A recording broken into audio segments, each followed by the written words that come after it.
Welcome to My Vintage Love. Today we are here at Grand Central Terminal, the largest train station in the world. It is 49 acres and has 44 train platforms on 2 different levels. It was completed in 1913 and is an amazing temple to the glamour of travel in the past. Come with us as we show you this amazing building.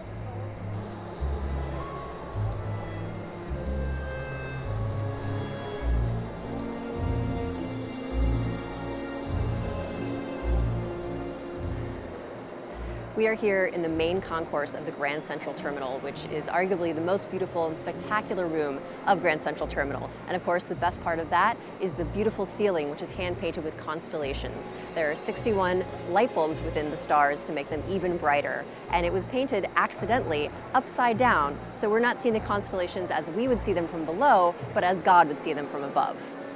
When Grand Central Terminal was renovated in the 90s, they cleaned the ceiling so you could see the constellations again, and they left one rectangle in the corner unclean so we could get a sense of how dirty it was. They sent away a little sample of the black on what used to be on the ceiling to a lab, and they found out that it was tar and nicotine, so it was hundreds of years of cigarette smoke built up.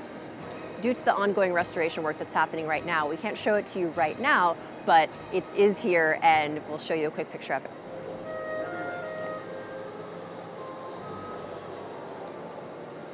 One of the great tragedies of New York architecture is that the original Penn Station was demolished in 1963, and the other developers wanted to destroy Grand Central as well. Fortunately, they were thwarted by Jacqueline Kennedy Onassis and other preservationists who managed to keep Grand Central going, and it was renovated in the 1990s. And they're continuing the renovations and cleaning now, which is great because we want Grand Central to continue to be here for decades and decades and decades. We wish that we could show you everything in this building and all the secret passageways and everything, but it's so wonderful that they've managed to keep this a beautiful place. I can't even imagine New York without Grand Central.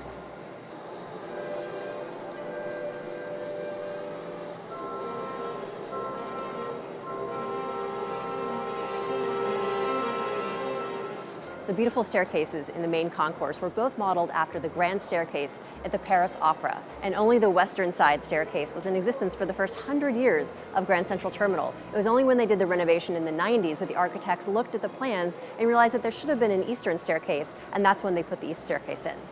In normal times, Grand Central Station services 750,000 people per day, and that number goes up to 1 million people per day during the holidays. This number is obviously diminished during COVID, but we hope to see those numbers go back soon.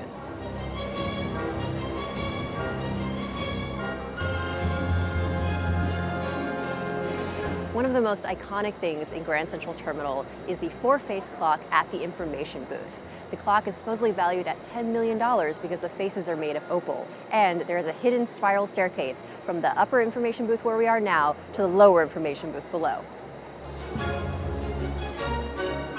Rats here in New York are a huge nuisance, but I'm going to show you some of the cutest rats you've ever seen. And here they are. We are actually standing outside of the Graybar building, which is part of Grand Central Terminal. And when they created the Graybar building, they wanted to do an homage to travel. So this is meant to be the mooring lines of a ship. And you can see the rats climbing up the mooring lines, and the little conical shaped structures are baffles, and they were meant to prevent rats from climbing up into the ship. But the rosettes up there are little rat faces, showing the rats that were successful enough to get into the ship before they put the baffles on.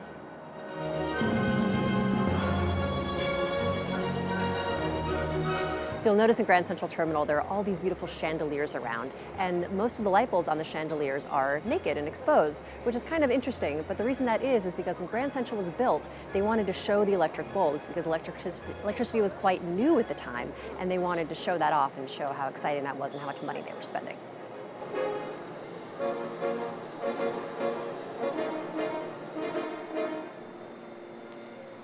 So now we are in the Whispering Gallery.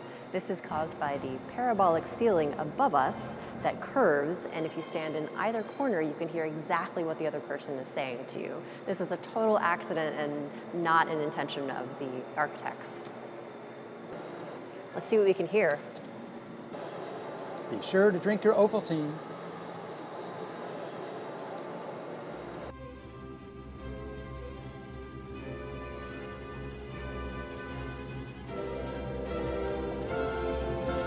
Up these stairs is the Campbell Apartments, one of the best cocktail bars in New York City. It is closed now due to COVID, but if you ever get the chance, we highly recommend you come check it out because the cocktails are amazing. It was created for a financier named Mr. Campbell who wanted an office in Midtown, which was highly unusual at the time, actually.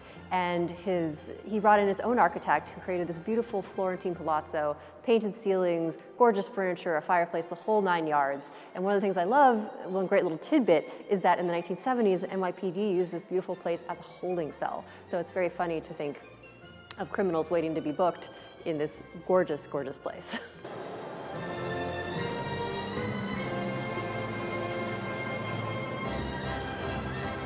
Behind me is the main facade, which is of course one of the highlights and most iconic parts of Grand Central Terminal. It features 3 gods, and when it was erected in the early 1900s, it was one of the largest sculpture groups in North America.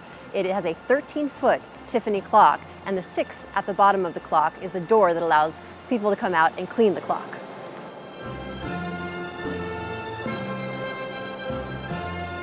We hope you enjoyed this tour of Grand Central Terminal. I had a great time researching it and showing it to you. If you haven't subscribed below, please do so, and follow us on Instagram at MyVintageLoveBlog for more regular updates. We'll see you at the next one.